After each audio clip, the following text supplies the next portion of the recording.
Muy bien, pues muy buenas tardes a todos. Bienvenidos a esta segunda temporada de webinar sobre ciberseguridad en las instituciones de educación superior.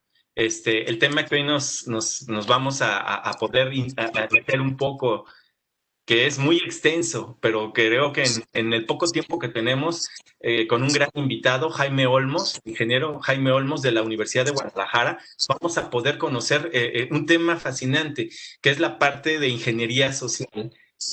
Él nos dirá qué es la ingeniería social post pandemia y nos dice el eslabón más débil, el usuario, o sea, nosotros, los que usamos el teléfono, la computadora, la internet, las videoconferencias y lo que estamos haciendo ahorita constantemente. Como bien platicábamos, esta parte de ingeniería social tiene una gran historia, ¿verdad, Jaime? Y parte de ello, pues, es lo que nos vas a platicar desde la antigüedad en la parte postal hasta ahora con los medios electrónicos. Pero para eso, pues quiero darme la oportunidad de que me den la oportunidad de leer tu reseña, Jaime, Gracias. tu trayectoria profesional y que pues tu trabajo te ha costado, ¿verdad? No ha sido de gratis, ha sido un gran esfuerzo. Jaime Olmos es especialista en el área de telecomunicaciones con más de 15 años de experiencia profesional. Cuenta con estudios superiores en informática por la Universidad de Guadalajara, donde más tarde obtuvo el grado de maestría en tecnologías para el aprendizaje. Ha desempeñado numerosas responsabilidades en la misma Universidad de Guadalajara como programador de sistemas, especialista de seguridad de la información, administrador de la red, profesor de la maestría en tecnologías de información. Actualmente, pues Jaime es responsable del Centro de Operaciones de la red en la Coordinación General de Tecnologías de Información, ni más ni menos. Es una responsabilidad muy fuerte. Es uno de los miembros fundadores de la Asociación Civil IP Versión 6, Task Force México, donde ostenta el cargo de tesorero, así como uno de los coordinadores del evento global IP Versión 6 Summit México. Es coordinador del grupo de trabajo SDN/NFW de la Corporación Universitaria para el Desarrollo de Internet en México, CUDI. Trabaja en diversos proyectos de investigación y despliegue universitario como es IP versión 6, SDX, SDN y NFV. Ha obtenido diversas certificaciones, entre las más reconocidas, IP versión 6 Sage Certified de Hurricane Electric. Y también como ingeniero de red asociado en diversos fabricantes de switches, routers y virtual routers. Realmente la parte técnica de Jaime es muy interesante, pero también él tiene otra faceta que es la parte colaborativa.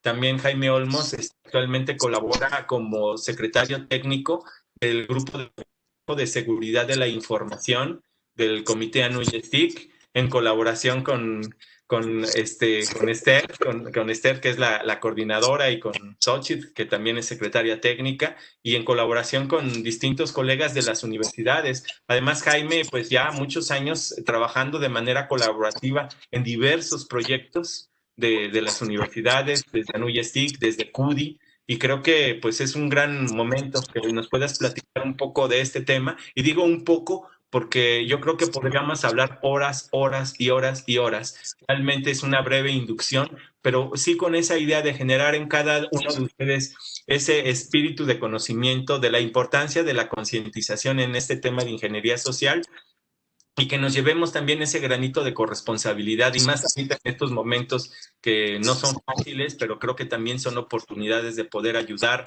entre nosotros a otros, y obviamente hacer esa red entre amigos también. Pues muchas gracias y bienvenido, maestro Olmos. Pues antes que todo, pues muy agradecido, José Luis Freud, por la invitación. Como bien lo dijo José Luis, pues ya tenemos aquí tiempo colaborando en este proyecto de ANUYESTIC, y creo que sin dejar atrás el RENASEC, ¿no? La Red Nacional de Supercómputo, de Seguridad en Cómputo, ¿no? Que fue lo que nos trajo hasta aquí, ¿no? En muchas fases. Bueno, voy a comenzar a proyectar, como bien lo dijo José Luis, pues hay mucho de qué hablar y poco tiempo el que tenemos, ¿no? Para poder desarrollar el tema. Sin embargo, pues la intención, más que llevar toda una currícula que nos podría llevar un semestre poderla desarrollar, la intención pues sería dejarles un poquito de de las situaciones que estamos viviendo hoy en día y que, como lo menciona el título, pues vamos a tratar de vislumbrar las situaciones de vulnerabilidades que hoy en día estamos teniendo en este eslabón más débil que llamamos al usuario final. Quiero comenzar directamente con algunos conceptos muy breves y solamente breves, porque yo sé que en estos webinars ya se han repasado algunos de ellos, pero creo que son importantes valorarlos, ¿no? Cuando nosotros vemos la seguridad como un concepto, sabemos que estamos hablando de un estado de bienestar.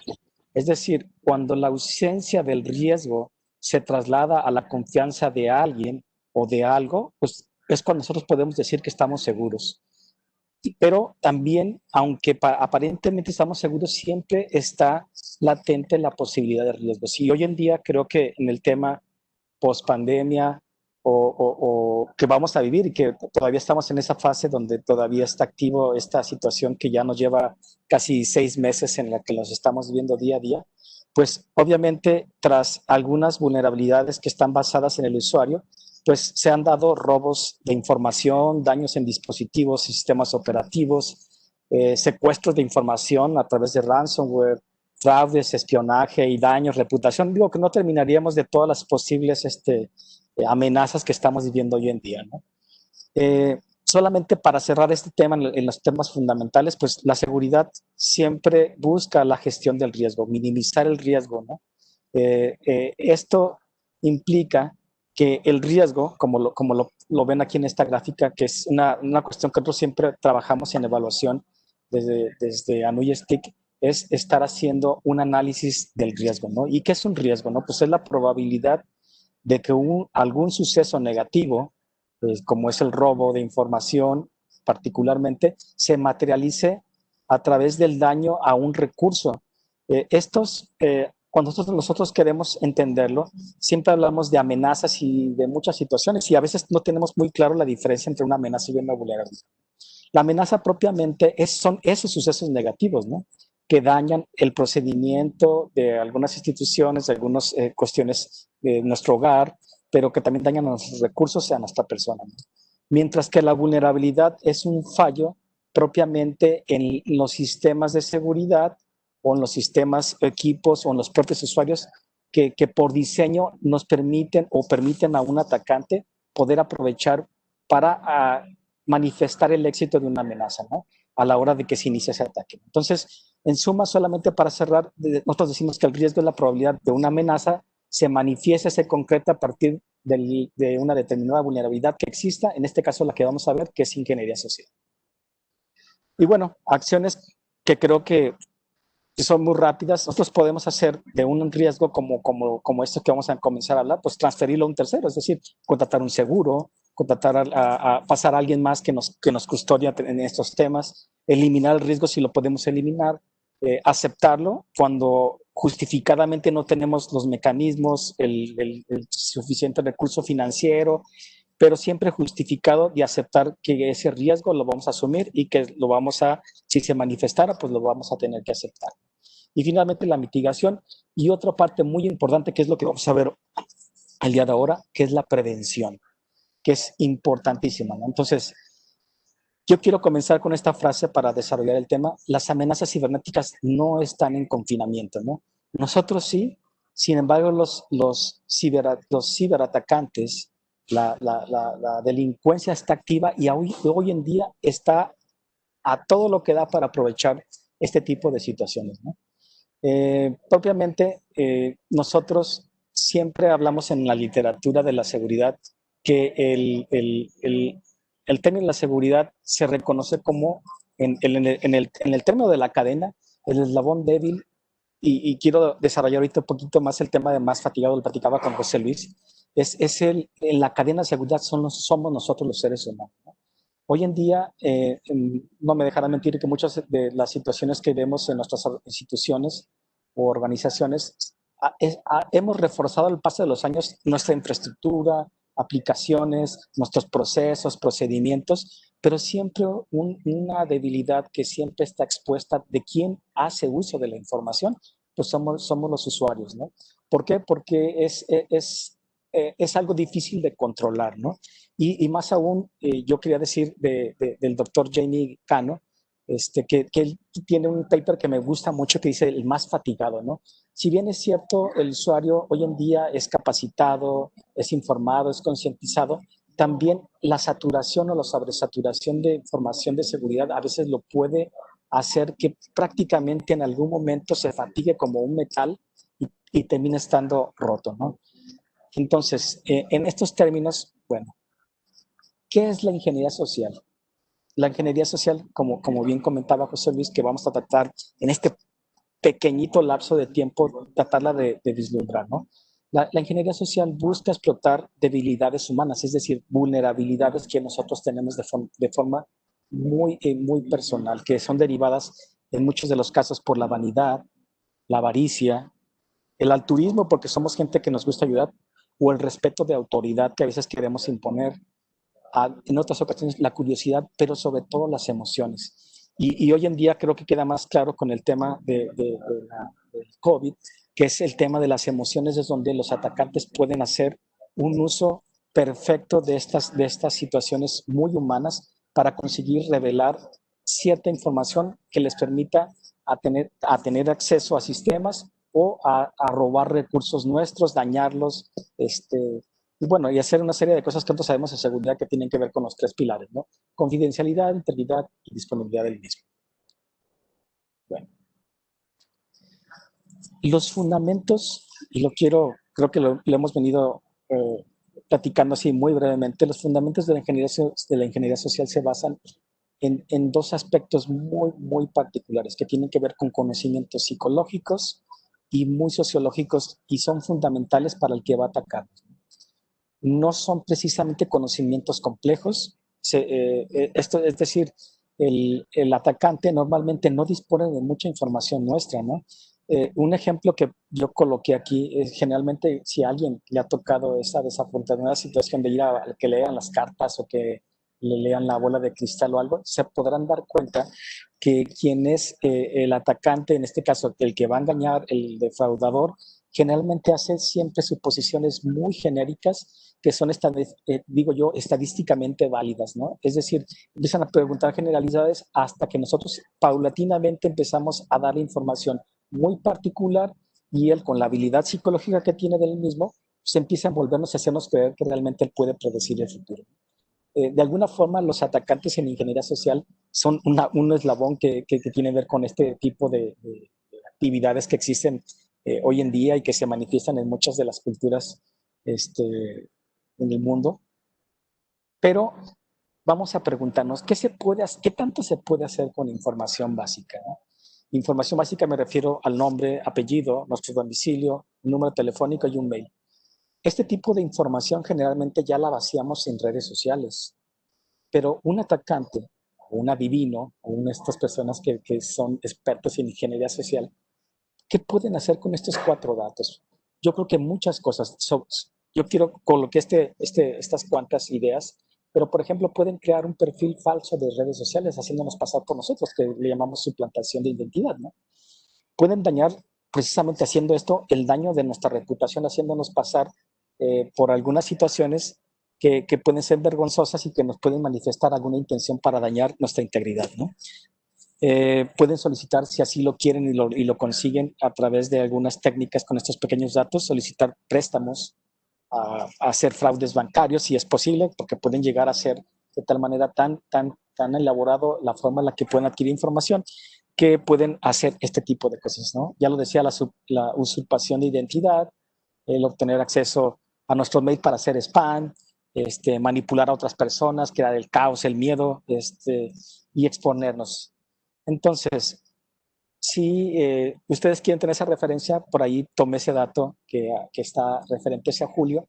Nosotros en temas de robo de identidad en nuestro país estamos en el octavo lugar a nivel mundial. Es decir, del 80.6 millones de usuarios registrados a través de esta revisión que hace Forbes en esa liga, nos dice que hemos venido creciendo a un ritmo de 36% y yo creo que a razón de la situación en el confinamiento que hoy vivimos a razón de la pandemia, pues esto detona que ha habido un aumento bastante considerable al acceso de plataformas digitales para los distintos fines, ¿no? Particularmente el home office, ¿no? Hoy en día, yo ahora ya, le decía a José Luis que ya regresamos a nuestras instalaciones de forma controlada y con pocos miembros, pero sin embargo mucho de nuestro personal sigue estando en sus casas, ¿no?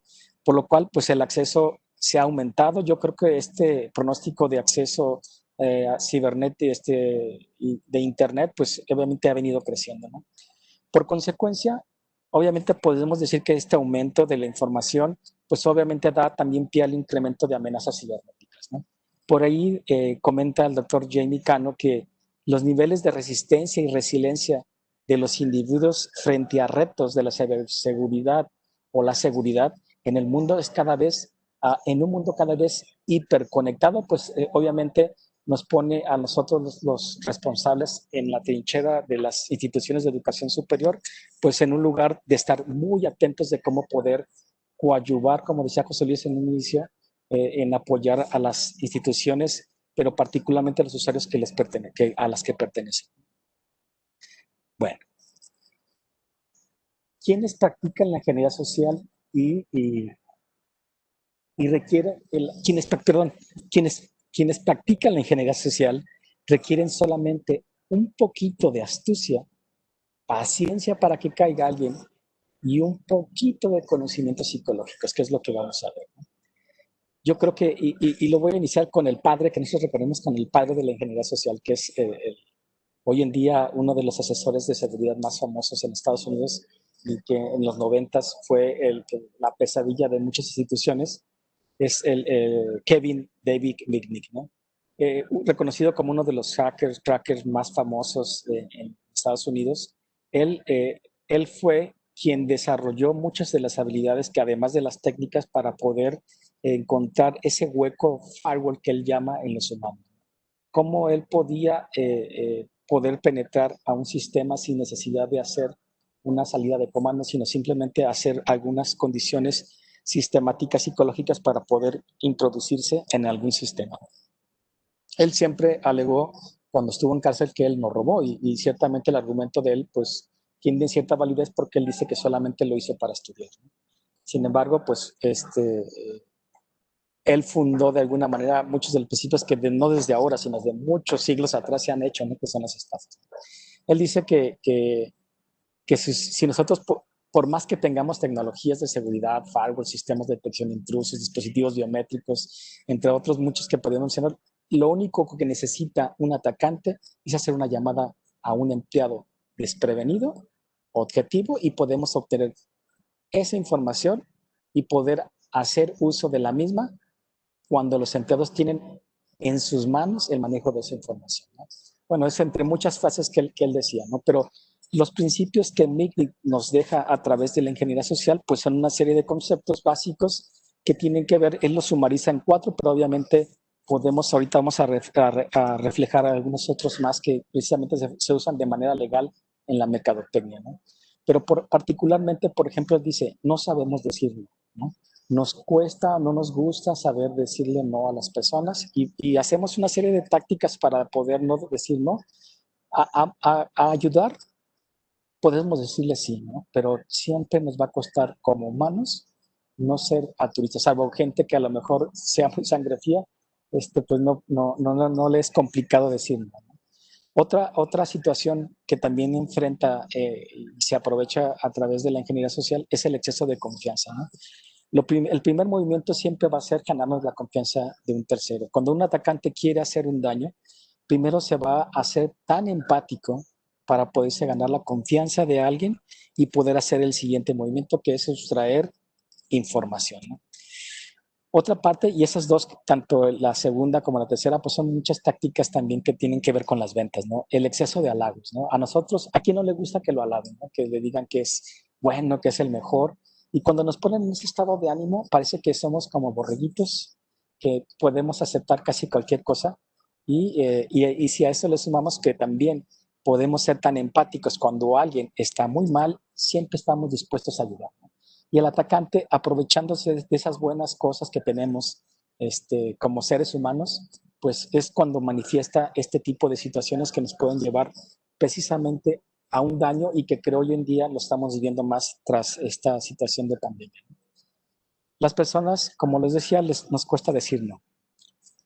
Por no querer quedar mal o crear un escándalo, porque hay gente que también en sus habilidades, además que pueden hacernos obligarnos por no decir el no, también nos pueden obligar por hacernos un show, ¿no?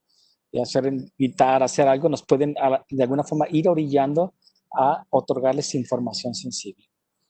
Sin embargo, para muchos de nosotros, y lo decía yo José Luis antes de comenzar, que me tocó hace poquito siendo conocedor de estos temas, casi caer en una estafa donde prácticamente me costó poderme alejar, ¿no? Pero un atacante, por ejemplo, cuando nosotros no queremos decir no, siempre usamos un mecanismo de defensa que es excusarlo, ¿no? Siempre buscamos cómo, no decirle directamente no, sino buscamos cómo esquivar a la persona porque no estamos tan de acuerdo.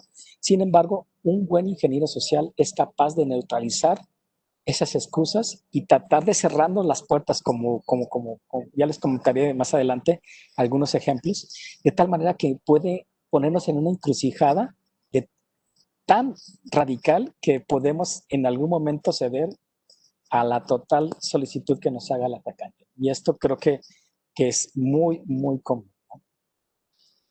Siguiendo el desarrollo de los temas que dice Kevin Mitnick, es el tema de la confianza. Las personas, como lo decía, somos sumamente confiadas por naturaleza. Si algo es demasiado atractivo o es muy emocional, la mayor parte de la gente lo va a aceptar como algo válido. Es decir, podemos creernos todas las cosas si parecen reales, lo sean o no, porque el atacante siempre va a podernos poner algo tan llamativo.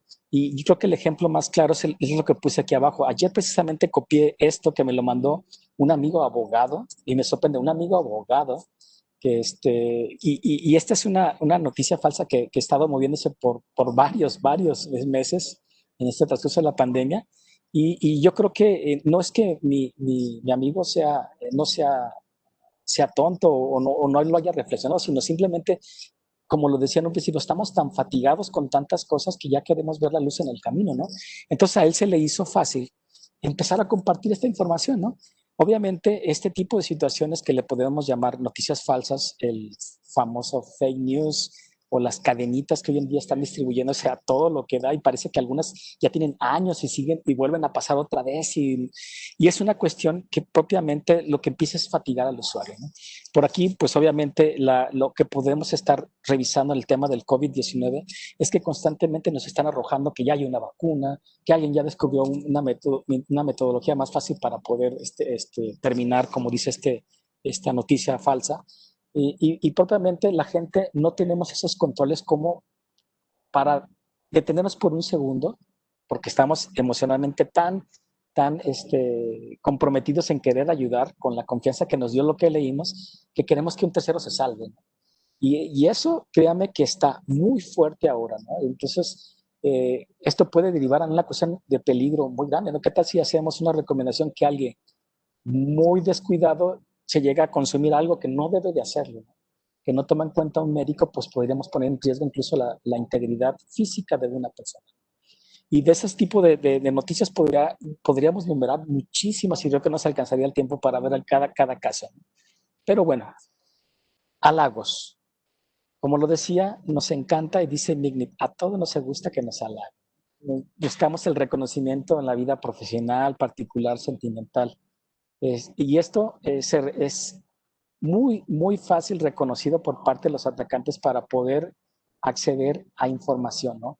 Cuando se alimenta mucho el ego de las personas, la sensación de superioridad lo hace ponerse tan en la nube a las personas que cuando, igual que las otras dos anteriores, es tan fácil empezarle paulatinamente a fatigarlo al usuario de tal manera que siente tanta empatía por nosotros porque lo queremos mucho, porque además nos ganamos su confianza y además en el momento acertado sabemos que no nos va a decir no por estas etapas que lleva un atacante para poderlo conseguir. Y finalmente, Hay un tema, como dice Miguel, la empatía. Un buen ingeniero social aprovecha la vulnerabilidad que representa que las personas se preocupen por problemas simulados por nosotros. Hay mucha gente, y me ha topado con gente que patológicamente se victimizan tanto que en algún momento terminas dándoles un recurso tuyo que es finito, ¿no? Y sientes y al final te das cuenta de un tiempo que esa persona solamente se estaba usando y estaba usando la parte victimista que tenía con muy buena estrategia para poder conseguir lo que él quería.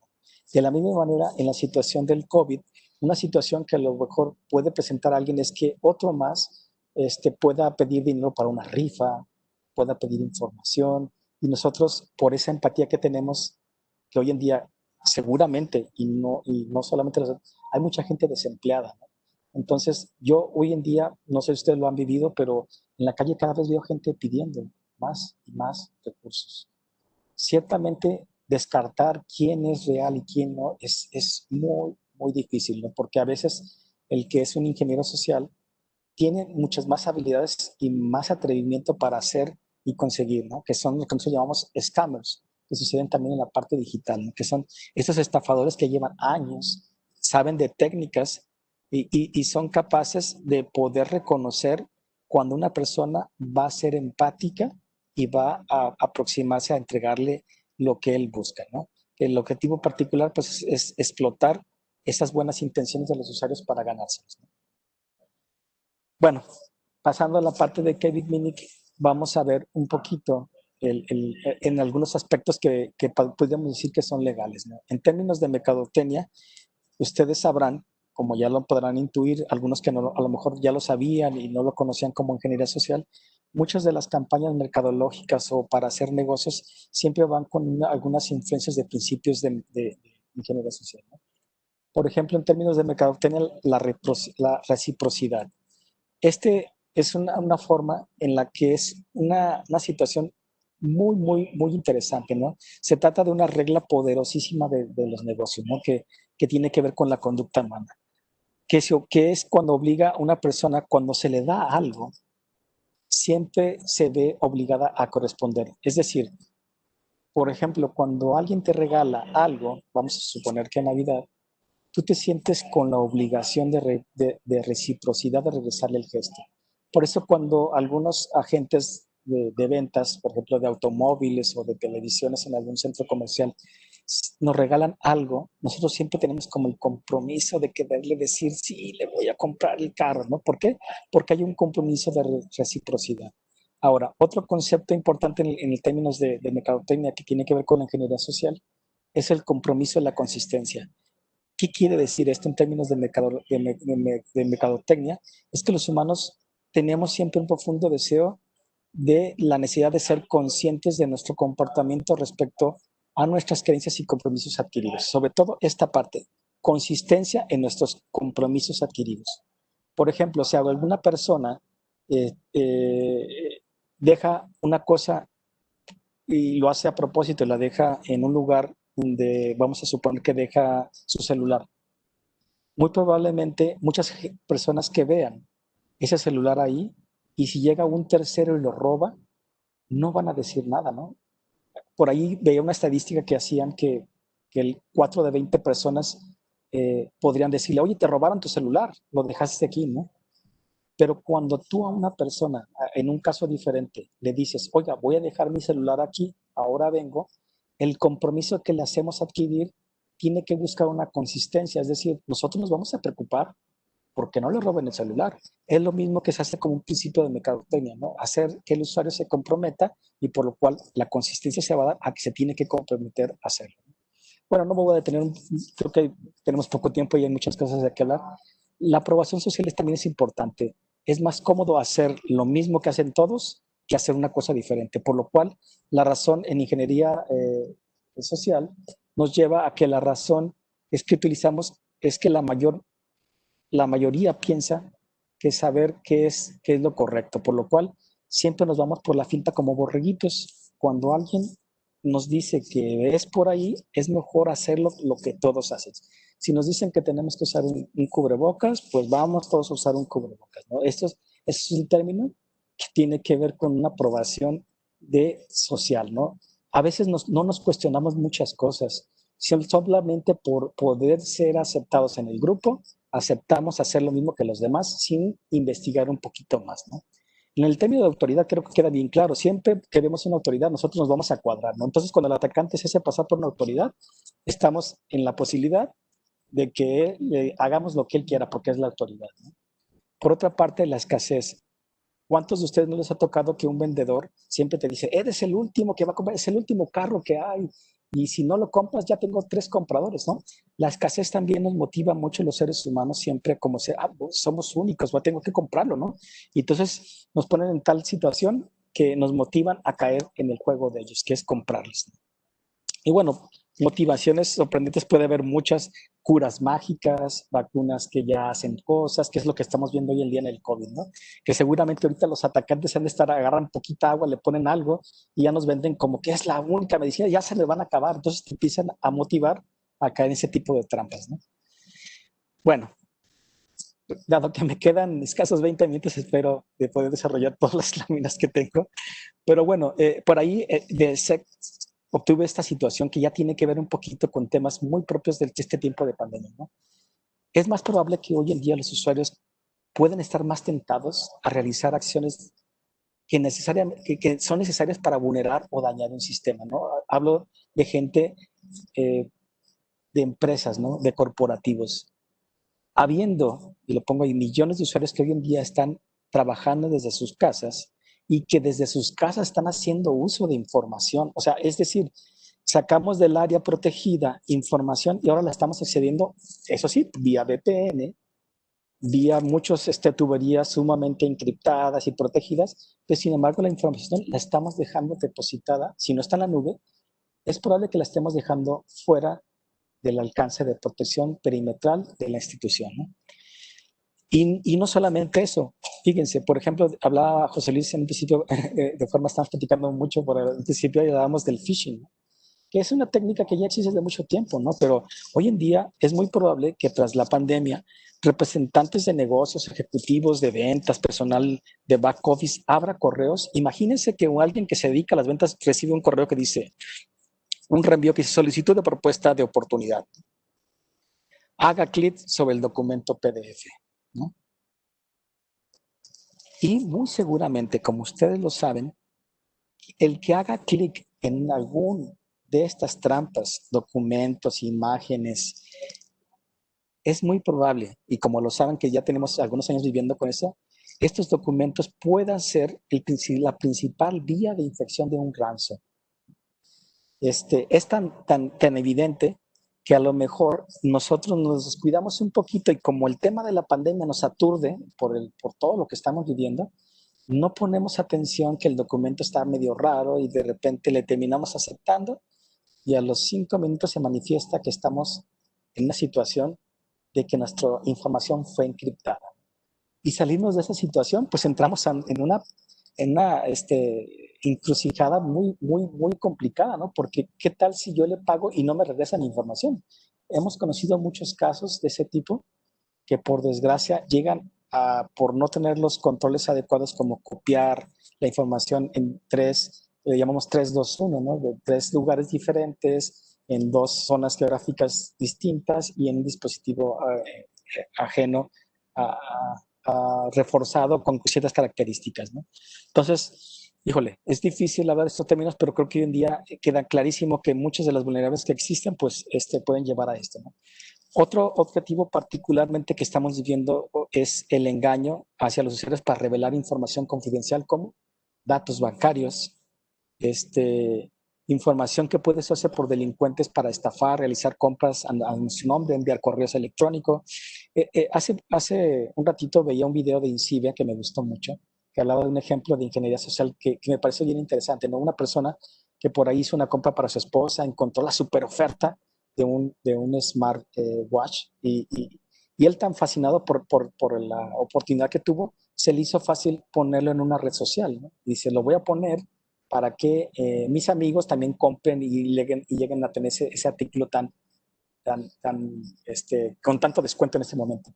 ¿Qué pasó? Y dice en este video, me gusta, que algún scammer de repente se da cuenta que hizo la petición y le marca por teléfono, le dice, señor, tenemos un problema para su envío, ¿no? Necesitamos que nos vuelva a confirmar ciertos datos para poderle enviar la información. El scammer, ¿cómo sabía el teléfono de esa persona? Pues bien fácil, en su red social viene su celular, ¿no? Y vienen sus datos. Entonces no le costó nada marcarle su celular y decirle, y además, como lo dice aquí esta lámina, le dice, oiga, ¿me puede confirmar solamente la terminación de la tarjeta? Y le dice un número incorrecto de la tarjeta. Y el usuario, tan empático con el vendedor, le tenía que decir, no, está mal la tarjeta, el número de la tarjeta es este. Cerrando completamente lo que buscaba el atacante, ¿no? Obtener por vías de ingeniería social la información que le iba a permitir robarle, obviamente que recibió su producto, pero además le costó 3 veces más caro el producto, ¿no? Porque le regaló dinero a un atacante. Bueno, 15 minutos. Pasos para materializar un ataque. Identificar a la víctima. El atacante siempre usa ciertas metodologías, no es la única obviamente, pero el atacante siempre va a buscar, como lo decía en el caso anterior, identificar a alguien y va siempre a estar explorando paulatinamente y con el suficiente tiempo para poder identificar con quién se va a ir. Obviamente va a buscar siempre a alguien que sea más vulnerable que otro, ¿no? Si alguien lo ve sumamente protegido en sus redes sociales o cuando le habla por teléfono no puede obtener información, pues no es para él una víctima que pudiera trabajar, ¿no? Entonces, identificamos víctima, reconocemos e investigamos profundamente del tema de la víctima, creamos un escenario para engañarlo y después realizamos el ataque. Y obviamente lo que le gusta al atacante es obtener el botín, ¿no? Y a partir de ahí salir e irse, ¿no? Por muchos, por ejemplo, scammers que son muy buenos para ese tipo de cosas, se meten de repente a esos sitios web de citas, yo no me meto ahí, por cierto, y buscan a gente que está vulnerable, que quiere cariño, ¿no? Y de repente los envuelven de tal manera que les dicen, oye, para ir a visitarte, pues págame el viaje, ¿no? Págame esto y págame la habitación. Y de repente, conozco muchos amigos que se han creído que hay cubanas que se quieren casar y de repente son timados con bastante dinero, ¿no? Pero bueno, hoy en día está a la luz del día, ¿no? Bueno, tipos de víctimas basadas en humanos, que ya casi vimos muchos de ellos, que buscan recolectar a partir del ser humano la información, ¿no? Pero también a partir del ser humano que usa tecnologías podemos recolectar y obtener información. Algunos vulnerabilidades que explotan los atacantes a partir de los seres humanos es imitar ser un usuario legítimo, como ya lo decía, ¿no? Imitar ser una persona importante de alto rango. Yo te les voy a mostrar algunas llamadas que muy rápido sinteticé para poderlo mostrar, ¿no? Imitando ser una persona técnica, expiar por encima de los hombros. Esto es algo que muy pocas veces nosotros ponemos control, ¿no? No sabemos nunca quién está atrás de nosotros leyendo lo que tecleamos, ¿no? Si estamos colocando en el preciso momento alguna contraseña, pues es posible, y eso lo llamamos shoulder surfing, ¿no? O sea, alguien está, no sabemos quién está atrás, pero hasta ese punto se puede llegar. Pero otra de las situaciones que también han sido de mucho control, por lo menos en los Estados Unidos, es el control de los basureros, que le llamamos el dumpster diving, ¿no? Que la gente que está juntando papelitos de las oficinas, ¿no? Que comúnmente pues ahí dan mucha información muy valiosa de las organizaciones, ¿no? Y bueno, un usuario legítimo o uno de alto rango. Imagínense que una persona le habla a otra y le dice, hola María, soy del departamento de cobranza, ¿no? Se me olvidó mi contraseña. ¿Me puedes indicar cuál es? O es más, si quieres no me la indiques, si no la puedo ver porque sé que está encriptada. Cámbiamela, por favor, a esta contraseña. Si no tenemos los controles en temas del humanware, de la capa 8 del modelo OSI que decimos nosotros, es muy probable que la persona, si hace siguientes alabos y algunas técnicas, le vaya a otorgar el cambio de la contraseña. Pero vamos a poner el caso de una persona de alto rango, ¿no? Dice por ahí, hola, saludos Jesús, soy... Alguien ya investigó quién es la jefa de esta persona y le dice, hola, habla Margaret Mills, ¿no? La gerente de alto rango de nuestro corporativo, ¿no?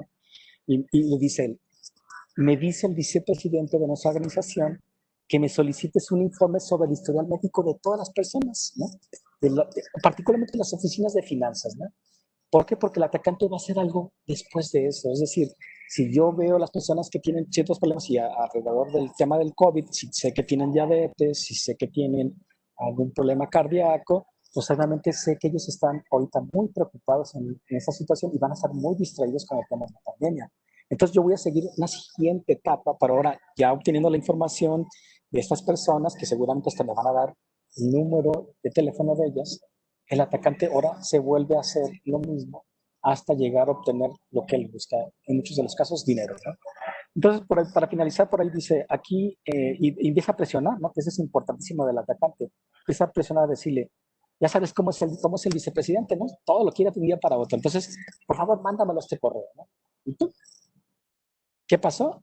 Hay que detenernos ahí, ¿no? Porque estamos dando información. Entonces, en el tema de las situaciones que nos preocupa hoy en día, aquí lo puse más empresarial, pero tiene que ver con toda la gente que tenga que ver con situaciones administrativas, incluso académicas, ¿por qué no? Podríamos decir que las recepcionistas, en primer lugar, las secretarias, las asistentes son las que pueden estar en más riesgo hoy en día de alguna estafa cibernética, ¿no? Porque cuántos de los directivos a lo mejor basan toda su confianza en estas personas que llegan a tener hasta sus accesos a sus correos electrónicos, ¿no? Entonces, ellas pueden ser víctimas para esto, ¿no? Obviamente, para los que buscan dinero, pues vendedores, personales de nómina, personal de finanzas, personal de recursos humanos y sobre todo, hoy con el tema de la pandemia, las personas que están en home office, que al estar más atareados, porque yo sé que hoy en día los que estuvimos en casa, pues estamos más atareados a veces que estando en las oficinas, ¿no? Porque ahí tenemos un horario fijo, en la casa no. Pero bueno, entonces, simplemente para cerrar, me quedan creo que escasos 10, pero todavía tengo un poquito de láminas, que espero que le alcance para preguntas, para ver si salen por ahí. ¿Cómo podemos protegernos de un shoulder surfing, ¿no? Pues hay muchas técnicas de poner estas micas de tres, ¿cómo se llama? Ay, se me fue el nombre. Estas micas que no permiten verse en un ciertos ángulos, ¿no? Colocar, por ejemplo, en los cajeros se cubre, hoy en día en las terminales se cubre también el digitar ciertos textos, pero yo creo que aquí la recomendación es por siempre tener como la suficiente práctica de estar revisando quién está atrás de nosotros, ¿no? O buscar algunos mecanismos que puedan cerrarle la oportunidad a algún atacante. Finalmente, o por un tema penúltimo, vamos a ver el tema que les decías de los dumpsters diving, ¿no? Que son la gente que busca los cestos de basura. Y no nomás en los cestos de basura, sino también en los cestos de basura de las computadoras. Hay gente que busca discos duros o celulares que a veces se pierden o se roban o que están en una chatarra, porque dentro de las mismas se puede encontrar mucha información, no solamente post-it físicos, sino también post-its digitales. ¿Cuántos de nosotros, como puse esa ventana, colocamos en estos post-its digitales nuestras contraseñas de muchos elementos sumamente importantes de nuestra organización y de nuestra persona, ¿no?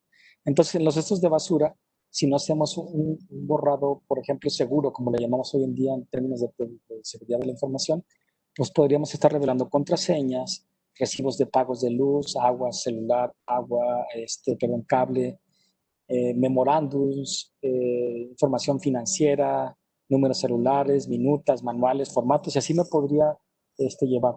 Pero, por ejemplo, en el caso de los formatos numerados, ¿para qué nos podrían servir al atacante? Pues para lo mejor para lanzar cartas, oficios que hagan de la astucia de la ingeniería social para mandar documentos como oficiales, ¿no? Bueno, en términos de estrategias humanas, basadas en humanos, pues bueno, como lo comentaba, pues estas estrategias humanas basadas en dispositivos de tecnologías, pues es el correo electrónico con virus, como ya lo vimos, correos basura como spam, cadenas de noticias y noticias falsas, correos electrónicos engañosos para hacer pescar a alguna persona, incluso aplicaciones para espiar teclados que llamamos keyloggers, ¿no? Que es una parte de malware que su función es sumamente para un atacante importante porque al registrar los logs de todo lo que tecleamos en una computadora o en un celular y lo esté viendo repetidamente a un repositorio, pues podríamos obtener contraseñas. Recomendaciones. Yo creo que aquí en este tema, y es cuando ya voy a cerrar, creo que podríamos decir que las recomendaciones obviamente en nuestras instituciones tienen que ver con el uso de políticas de ciberseguridad o seguridad de la información. La parte de capacitación es sumamente importante. Por ahí creo que ahorita nos va a hablar José Luis de la parte de concientización a través del KIT. Estas pues obviamente ayudan a poder minimizar el riesgo a este tipo de vulnerabilidades a través de la ingeniería social, ¿no? Podríamos decir que estas tres primeras que menciono, las políticas, capacitación, concientización, pues tienen que ver con la manera en que actualmente seguimos las organizaciones tratando de cambiar el comportamiento de las personas o de los usuarios a los cuales nosotros atendemos, ¿no? Respecto al tratamiento de la información para que ésta no sea fugada, ¿no? Pero también en una situación importantísima que yo quiero completar, una plática que tuve con el doctor Jamie Cano, que decía la apropiación de esta información. A veces nosotros los técnicos somos tan buenos en poder dar tantos términos y tantas cosas que terminamos fatigando la seguridad del usuario. A veces hay que buscar como este tipo de dinámicas u otras que sean para gente más pedagógica, que pueda hacer que el usuario se sienta más apropiado del concepto de seguridad, que sienta como que es más de él y no es una cuestión que está obligada a cumplir por una política o porque la capacitación le dice que tiene que aprenderse.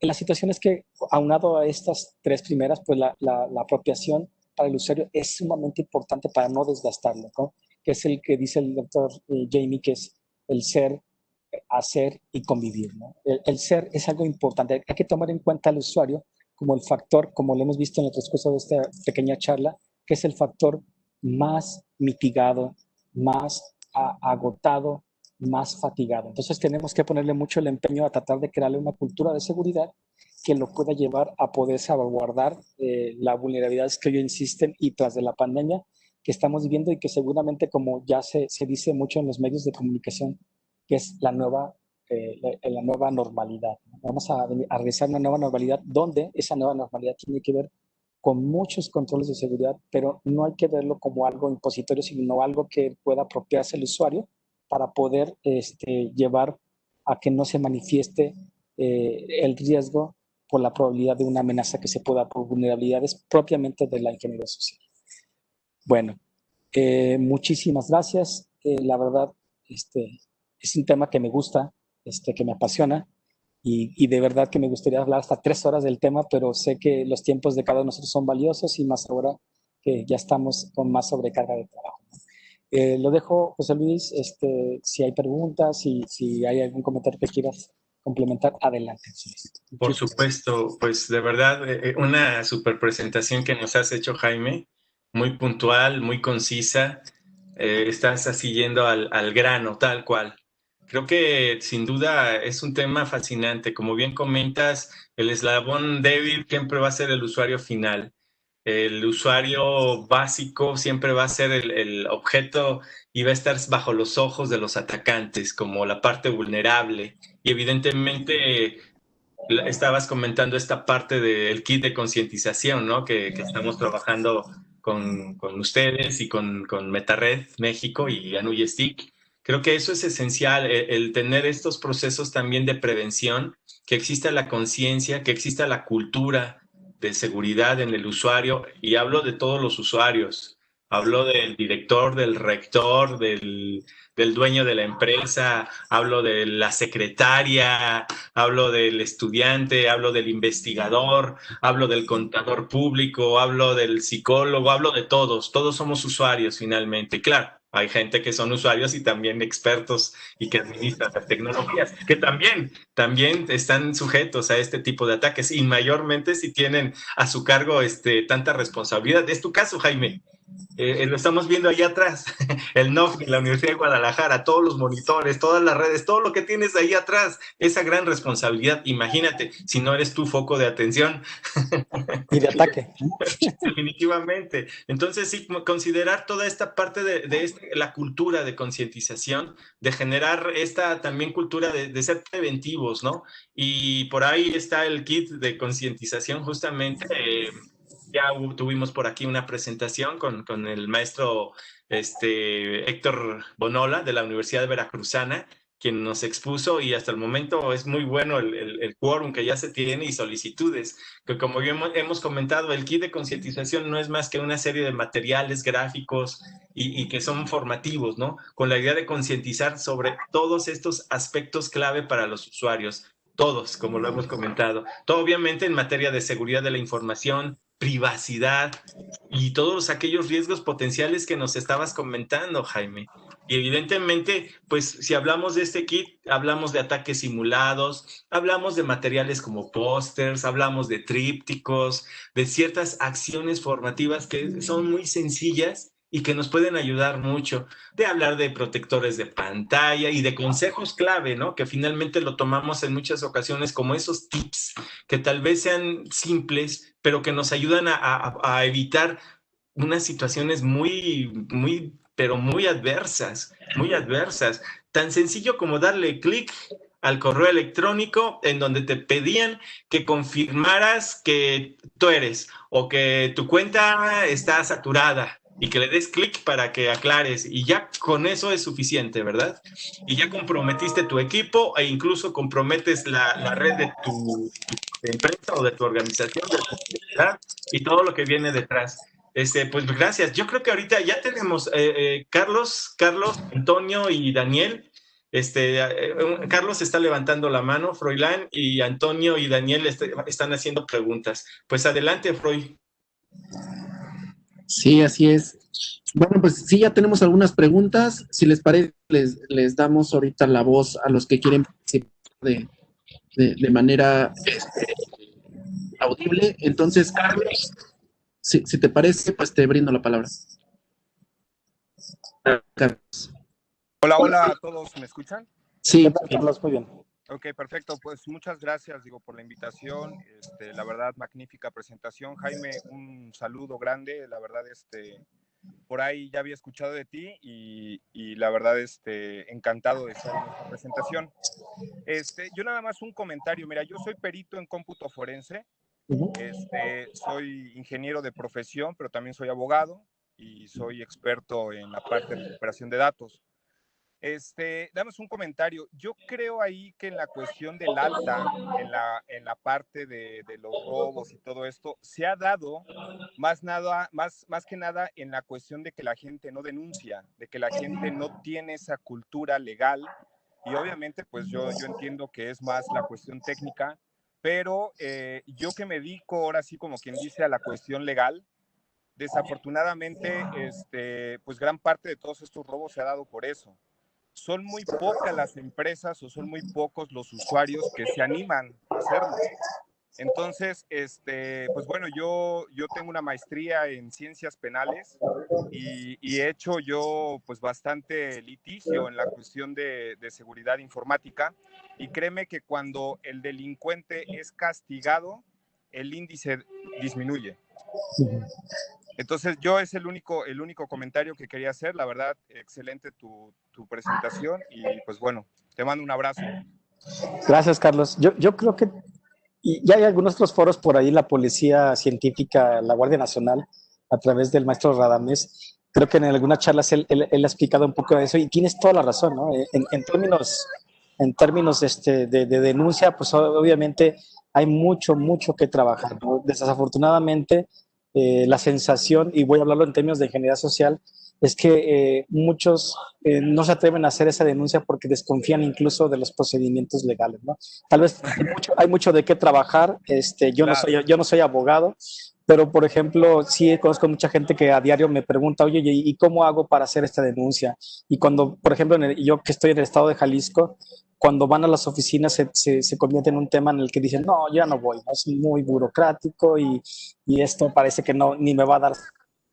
Y bueno, desafortunadamente tenemos que cambiar esa cultura, como bien lo mencionabas, para poder hacer una cultura de la denuncia, para poder minimizar este tipo de ataques, ¿no, Carlos? Sí, digo, afortunadamente pues ya existimos gente que tenemos estos perfiles y que estamos, digo, para apoyar a esos usuarios. La verdad es que a mí me ha tocado asuntos donde incluso la misma gente de TI es la principal destructora de información. Y afortunadamente ahorita pues ya está tipificado en el Código Penal y me ha tocado que hay gente, te digo, profesionales en el ámbito informático que hoy en día ya está tras las rejas, ¿eh? Claro. Entonces, de ahí también surge mucho la cuestión de que esos mismos atacantes están en casa. Ahí están, ¿no? Entonces, gran parte de las extorsiones, gran parte de todo lo que es el robo de identidad, muchas veces nosotros como expertos en el tema legal, lo primero que hacemos es como el investigador que dice, primero hay que buscar en tu casa y posteriormente buscamos afuera, ¿no? Y te digo porque yo he estado participando en dictámenes de fraudes bancarios, donde el mismo contador es el que hace las transferencias bancarias. Entonces, pues, el enemigo hay que tenerlo cerca, pero no muy cerca. No, son los famosos insiders, que eso sabemos que el 80% de los ataques pues, son de personal interno. Propiamente. Así es. Así es, Carlos. Muchísimas gracias. Pues un gusto y aquí estoy a la orden también. Excelente labor, ¿no? Qué bueno que ya empieza a ver ya desde hace unos años perfiles como el tuyo, ¿no? que pueden ayudarnos a poder minimizar esto, ¿no? Gracias, Carlos. Gracias. Muchas gracias por tu comentario, Carlos. Carlos Olmos, Jaime Olmos. Yo por un momento pensé que había ahí alguna relación, coincidencias. Sí, yo creo que nos une la cuestión digital, ¿no? Sí, así es. Muy bien, muchas gracias, excelente. Froilán, siguiente pregunta. Gracias, Carlos. Bueno, de hecho, otra pregunta que también nos quiere hacer Miguel Ángel Orona, que tiene que ver con el tema actual, pero pues le doy. Ángel, adelante. Miguel Ángel. ¿Me escuchan? Sí, se escuchamos. ¿Qué tal? Buenas tardes. Mucho gusto, Jaime Olmos. ¿Qué tal? Desde la Universidad Tecnológica del Valle de Toluca. Me gusta. Ingeniero en computación, impartiendo clases de aplicaciones web, metodologías de programación, etcétera. Una pregunta que me ha surgido últimamente es ¿cuáles serían algunas herramientas de protección para hosting o en general, ya en específico, digamos, contratamos un hosting de X, HostGate o alguno de esos, no nos ofrecen un paquete, podemos protegerlo, pues no sé, nosotros mismos con algunas herramientas, o necesitamos un paquete. ¿Cuál sería tu opinión acerca de como microempresarios, digámoslo así? Fíjate que yo creo que, bueno, aunque no es el tema que estamos tratando, pero yo creo que el tema de los controles de seguridad pueden variar en muchos aspectos, ¿no? En el tema web, me imagino que tu hosting lo tienes en algún lugar que no probablemente te tengas un data center, sino me imagino que tú rentas el hosting. Entonces, a veces las empresas tratan o venden también servicios adicionales que tengan que ver con el uso de dispositivos de seguridad como, llámese, firewalls, detectores de intruso, incluso firewalls especializados en el control web, ¿no? Dependiendo de dónde tú lo tengas, pues obviamente va a ser la facilidad de poder controlar esto. Pero también hay muchas otras técnicas que tengan que ver con el uso de programación correcta o adecuada de tus servicios, es decir, que desarrolles en plataformas con ciertas características que puedan cubrir, evitar inyección de código malicioso. No sé, el OWASP dice una serie de puntos, de 10 puntos, que es un decano que deberías de cumplir. Te recomendaría que antes de ver qué controles poner, mejor comiences con algún pentest antes y después valorar qué herramientas vas a poder cubrir, ¿no? Porque no todas las herramientas de seguridad hoy en día pueden cubrir todos los aspectos de seguridad. Entonces yo te recomendaría que uses un Nessus, por ejemplo, y lances a hacer un análisis de vulnerabilidades y dependiendo de esto, empezar a cerrar las puertas, ¿no? Yo te decía, la seguridad es transversal, es decir, tienes que cubrir desde los aspectos del desarrollo del software, aunque sea web, porque seguramente usas algo de código, hasta la protección ya de elementos de seguridad como firewalls, ¿no? Pero incluso hasta la misma forma en la que tú subes y bajas archivos, que no sea por protocolos vulnerables como FTP, sino que sea SFTP, que uses canales de control de cambios, que respaldes tu información, para evitar que cuando te suceda, y espero que no te suceda, un defacement, puedas recuperarte rápidamente. Bueno, te podría decir un montón de poderes, mecanismos que dice el ISO 27001 que debes de cubrir como controles básicos de seguridad, pero yo creo que yo te recomendaría que comenzaras primero a saber si eres vulnerable o no, y dependiendo de eso, ya buscar algún mecanismo o medio o control de seguridad. Ok, en caso de ser vulnerado alguna vez, ¿hay algún tipo o una forma de dar seguimiento a algún ataque, ya sea legal o ya sea por cuenta propia?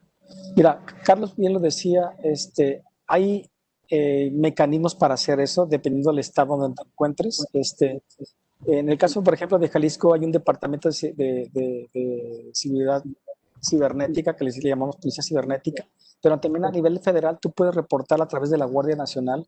Creo que hay mecanismos que te pueden ayudar a dar seguimiento a si hayas sido víctima de algún ataque, pueden ellos fácilmente, creo yo, bajo los procedimientos que existen, uno, como decía Carlos, hacer la denuncia, es importantísimo hacer la denuncia, y también el apoyo, incluso de Anugestic, creo que estamos para apoyarte técnicamente en cualquier aspecto que tú necesitaras, ¿no? Tal vez no legalmente, no sé si tenemos esa injerencia hasta ese punto, pero yo creo que técnicamente hay mucha gente experta que te puede ayudar, uno, a cómo controlar ese tipo de amenazas, ¿no?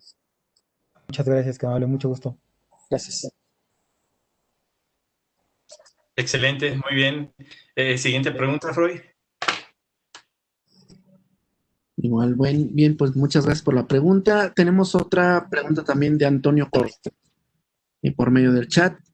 Él nos pregunta, ¿cuáles son las mejores prácticas para capacitar a los usuarios buscando minimizar el riesgo de caer como víctima de ingeniería social? Híjole, yo decía hace ratito, primero, pues obviamente se pueden una serie de charlas como esta y podernos aquí entretener buen rato, ¿no?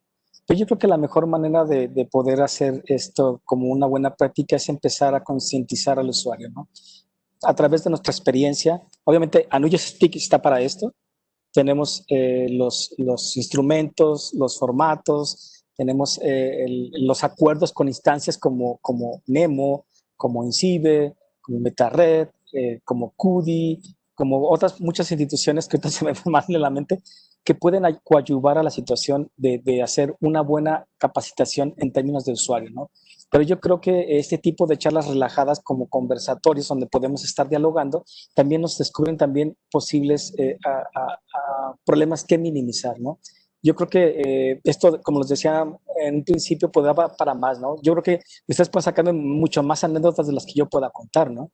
Sin embargo, creo que en la experiencia que yo decía en un principio, que hagamos que el usuario se apropie del conocimiento a razón de su lenguaje, es cuando él va a tener más sentido que el que nosotros le estemos llamando phishing, porque a veces ellos simplemente ven que le di clic a un correo, pero no saben que se llama phishing. O sea, ese asunto es apropiar que el usuario lo vea como algo que es algo que es de él y que pueda sentirlo tangible, que lo pueda estar trabajando. Yo creo que eso es para mí particularmente es una de las tantas formas de poder dar una correcta capacitación ante el riesgo. Y también creo yo, y quiero finalizar con esto, es generar una cadena de valores que hoy en día creo yo que se están perdiendo, ¿no? Yo lo escuchaba cuando era chico, que decía que mis abuelos ya no son iguales y que sus valores son de la antigüedad. Pero yo creo que hoy en día lo que nos hace falta también mucho es generar una cadena de valores desde los niños. O sea, que nosotros empezamos a concientizar no solamente al adulto, que ya viene a lo mejor ya bien acomodadito con ciertas tendencias, ¿no? Sino desde los niños buscar el grabar en lo que nosotros conocíamos como una correcta ética, moral y valores personales. Yo creo que eso es importantísimo y desde mi punto de vista creo que la familia cumple ese papel importantísimo y creo que debemos darle como cuestión importantísima de seguridad desde nuestras casas es generar esa cadena de valores donde seamos realmente gente coherente. Si nuestros hijos llegan a percibir que nosotros hacemos cosas malas, pues los van a repetir. Si nosotros con el ejemplo les hacemos hacer cosas correctas y con ciertas éticas, cierta moralidad, ciertos valores, seguramente nuestros hijos van a repetir ese patrón y van a beneficiar a muchos más. Yo creo que dentro de muchas cosas que podría decir, es importante esto. Excelente, muchísimas gracias. Muy puntuales y muy certeros tus comentarios, Jaime, de verdad. Creo que hablando de ingeniería social, pues es hablar también, sí, de la sociedad justamente y de todos estos valores que hay que reforzar o hay que reiniciar nuevamente como tal. Y evidentemente, pues es un factor que afecta a todos en su conjunto. Veo que hay distintos comentarios, Froilán. No sé si quieres comentarlos, leerlos en voz alta o si hay nuevas preguntas. Una pregunta más, y como bien dice, hay algunas felicitaciones por la excelente ponencia de Jaime. Tenemos de José Gómez, que nos pregunta, analizando los principios que comentas de la ingeniería social, como reciprocidad, consistencia, confianza, etcétera, ¿consideras viable una iniciativa para incluir a los psicólogos de las organizaciones para participar junto con el departamento de TI en capacitaciones, promociones, en temas de seguridad de la información institucional? Cuando nosotros hablamos de la seguridad como una visión holística, es un sí rotundo, ¿no? Así como Carlos, por ejemplo, es un abogado experto en temas de tecnologías, yo creo que también deben hacer corrientes que tengan que ver propiamente con el estudio de la sociología de las personas y la psicología de las mismas. Definitivamente es importantísimo, incluso en términos de ética, contar con estos tipos de profesiones que puedan entrelazar estos dos tipos de corrientes, ¿no? Que es la tecnológica y los temas de psicología, sociología, incluso yo hablaría hasta de política pública, ¿no? Yo concuerdo con esto, sí, es importante hacer equipos se me fue el tema, iba a decir multifuncionales, pero no es multifuncionales, bueno, multidisciplinarios, quiero decir. Es decir, yo creo que eso es sumamente valioso. Yo creo que a NUJESTIC hemos logrado que en el paso del tiempo se empiecen a sumar gente que no sea propiamente técnica, ¿no? Porque esto también nos abre el panorama a otras cosas que no estamos visualizando los técnicos. Entonces, mi respuesta es sí, sí es importante. Y en términos de seguridad, me viene a la mente que en el caso de algunos organismos, puntualmente ISO, sé y tengo conocimiento que hay gente que no son propiamente técnicos y que están hoy en día elaborando muchas de las iniciativas de seguridad, igual que en NUJESTIC, ¿no? Entonces, mi respuesta es sí. Después de tanto vuelo, sí, es importantísimo. Sí, creo que sin duda la participación de esa famosa o esa llamada corresponsabilidad, en donde incluso sabemos que las propias tecnologías han generado pues cambios en el comportamiento y en las creencias y evidentemente en las costumbres y formas de ser, lo estamos viviendo, ¿no? Con los millennials y los centennials. Entonces hay cabida para sociólogos, para antropólogos sociales, nos podemos seguir, ¿eh? Y evidentemente el ámbito jurídico, ¿no? Como bien lo han comentado desde el principio, es interdisciplinario y corresponsable. Y sí, yo creo que sí, definitivamente. ¿Alguna otra pregunta, Freud? No, creo que por el momento ya no tenemos preguntas. Como bien dice José Luis, tenemos algunos comentarios de un colega de la UNAM, de la FES Acatlán específicamente. Lo leo para comentarlo, aunque no es una pregunta como tal. Me dice @Morán, dice, sumando a la falta de cultura de legalidad, la legalización obsoleta que no considera tantos, que no considera tantos tipos penales que podrán existir y lamentablemente las políticas cibernéticas suelen no actuar si no hay denuncia. Es todo un círculo vicioso. Cualquier usuario se desanima gracias a todos. Muy claro y puntual. Hay una felicitación para el maestro Olmos. Y bueno, también complementa con la cibernética de Jalisco es muy activa y atiende todo. No importa monto, tipo de delito. No sucede en la mayoría de estas. He sido capacitadora de ellos, me consta, solo 10 personas para ello.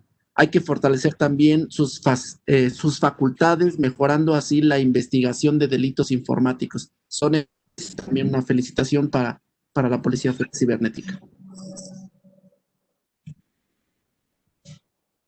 Muy bien, pues con eso estaríamos terminando el tema de preguntas.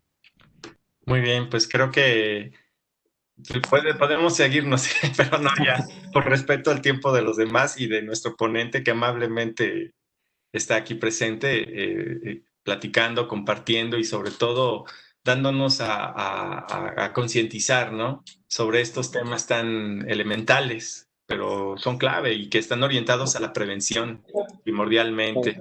Entonces yo creo que si quisiéramos ya tal vez para cerrar este webinar, que nos des tu resumen, tu conclusión y sobre todo, ¿cuál es la perspectiva, Jaime? ¿Tú cómo lo ves a futuro? Ahorita quedó en evidencia con la pandemia que todos estábamos pegados a los monitores, a las computadoras, al teléfono, todavía con una proporción exagerada, pero evidentemente aumentaron o se vieron más evidentes, obviamente, los incidentes. ¿Tú cómo ves esta perspectiva actual y, por supuesto, a futuro?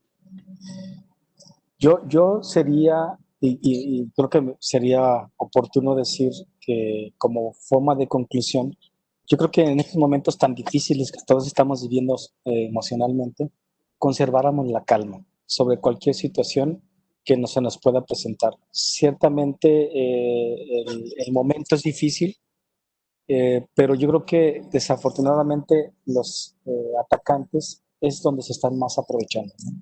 Una distracción que hoy en día podemos estar viviendo es que no estamos viviendo una normalidad que teníamos el año pasado.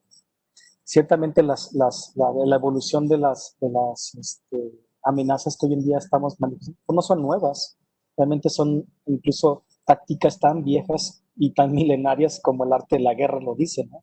El atacante cuando engaña lo hace de manera oculta.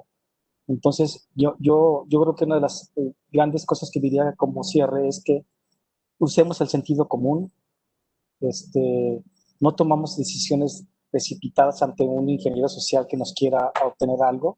Es mejor decirle, espérame poco a que yo pueda responder de forma con razonamiento lógico antes de responder emocionalmente a algún estímulo que nos quieran